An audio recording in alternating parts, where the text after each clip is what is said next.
So what can make a compressor fail? No oil, faulty fan keeping the compressor cool, suction line damaged, maybe kinked,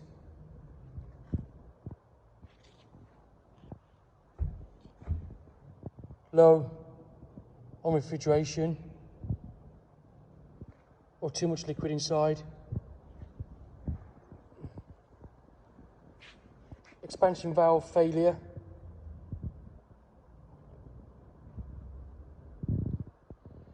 also check if the solenoid is open. Here we have a sight gauge. If the dry is blocked, this will tell you. You'll see bubbles passing through it. Check the fan motors functioning correctly. So first thing, see if there's an oil sight glass. Check the oil level.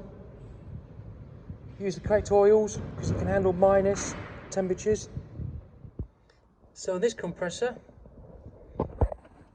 you can check the oil level. Minimum and maximum.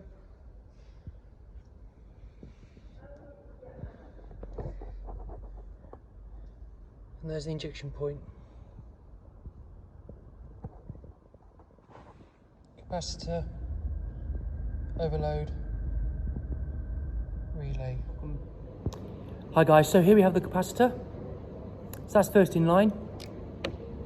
That keeps the charge, keeps it energized, stabilizes the supply. Then we have an overload. So if the electrical supply gets too hot, even the compressor, this cuts in. And then we have the electrical relay. So they're the three main components attached to the compressor, and we'll talk about that now.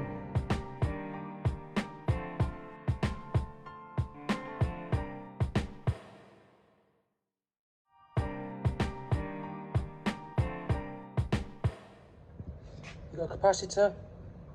In here you've got a separate relay and a separate overload. Capacitor, overload, relay.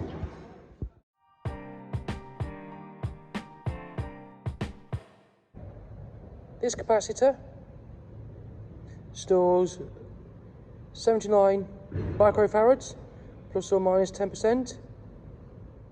Here we have a capacitor, and this is what a capacitor does. So here we have the capacitor. The capacitor stores energy. So if you've got 3 or 4 compressors and capacitors in a row, it will provide a stable, consistent live supply. So a capacitor is 2 plates of aluminium with insulation in between. One's a cathode, one's an anode, which is a positive and a negative. So there's the voltage, up and down, different frequencies, and it stabilizes it. So to test these, first thing, visually look at them. If they've got a bulging just there, they're damaged. Disconnect them, make sure they're still energized, check they're not live though, and check the microfarads. That's a symbol to put on your multimeter, and it should be within 10%. So here's the capacitor.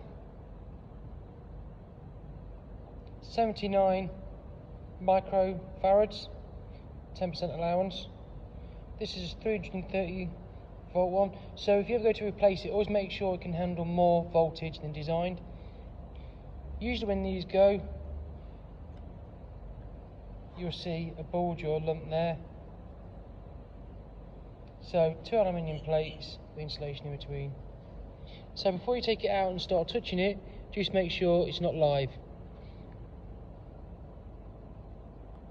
Then, before you test it, just reset them by putting a screwdriver or something across. Set your multimeter to microfarads and and find out what reading you get.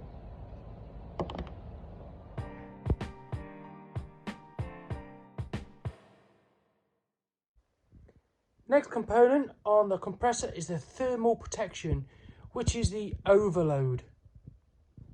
These are next to the compressor, touching it. For these, you basically check resistance or continuity. Check them when they're cool. Some of them have a reset button on, but you can only manually reset them when the component has cooled down. And basically inside, this is what it is. It's a biometal strip. So you're checking continuity across. So that's the overload. Overload.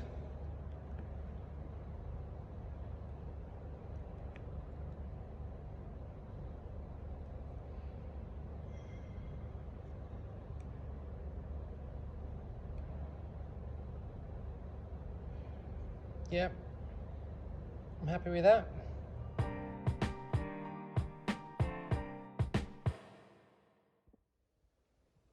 Here we have the relay. So we've got the live supply, start motor, run. So start, that only takes power supply for several seconds. Run, that is for the duration. Here we've got the live supply. It comes in. First of all, it creates magnetism going through the coil, the bearings, the windings of the copper. Causes magnetism, lifts up and sends the live supply through the capacitor to the start motor. Gravity drops it, and then the power supply then goes to the run motor. Live, coil, lifts up, start motor, drops down, and the live supply goes through the run. So let's look at the relay.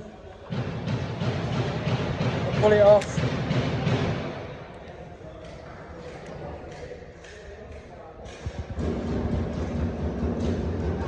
And there it is. You've got the M on the left, and on the right connection it says start motor. So that energizes, connects it to the start, gravitates, drops down, and then it feeds the run supply. This is the relay.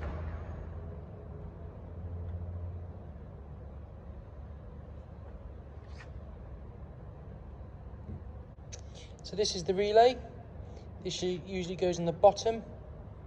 3 pins, 1.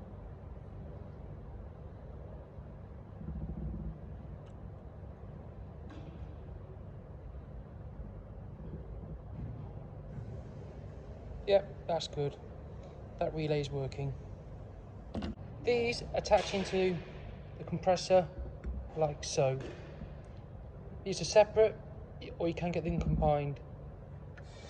Here it's worth noting the fan is connected to the compressor wiring hub.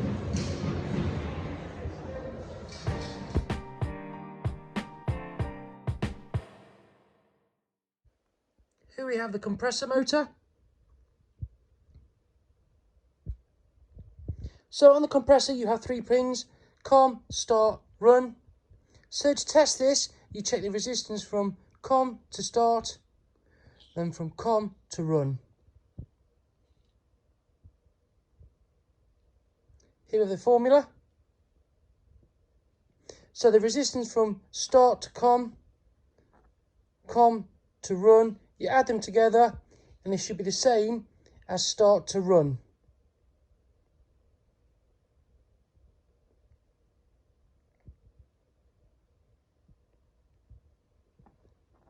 Run is usually less than 10 ohm. Another thing to do to check the compressor is check to ground. That will tell you if there's any leakage in the bearings of the motor. So you can go from ground to a pin.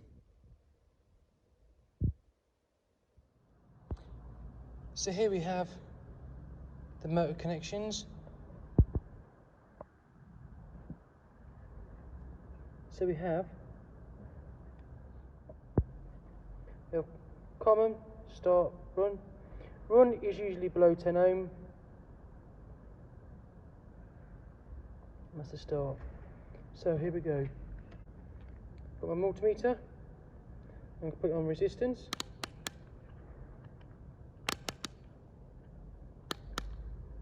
Put it to 200. So common to run be less than 10. That's always under 10. Common to start.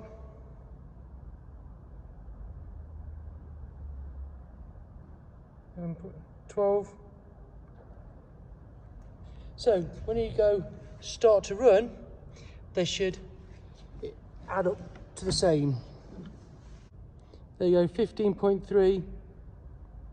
So to go from start to run, you're talking 15.3. So what that is, if you add the resistance from start to common, run to common, it'll come up the same.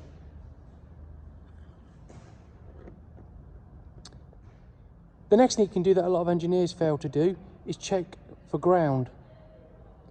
So you can go from the pins to the body.